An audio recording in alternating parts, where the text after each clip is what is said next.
எனக்கு முன்னாடி 2 கேள்விகள் இருக்கு. ஒன்று, அறிவார்ந்த செயல்பாடுகளா,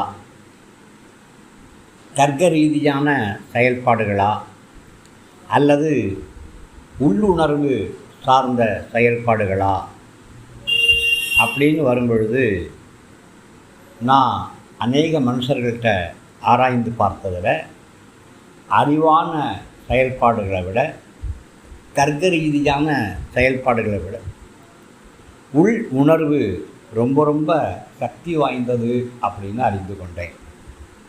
எந்த ஒரு அறிவார்ந்த செயலும் ஒரு மனுஷனுடைய உள்ளத்தை தொடரலைனாக்க அதில் எந்த பிரயோஜனமும் இருக்காது.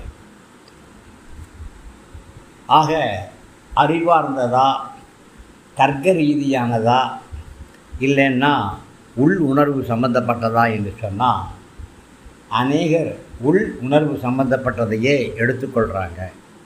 ஏன்னா அவங்களுடைய பர்சனல் லைஃப், தனிப்பட்ட வாழ்க்கையிலையும் சமுதாய வாழ்க்கையிலையும் அது அவங்கள பிரதிபலிக்கக்கூடியதாக இருக்கிறது.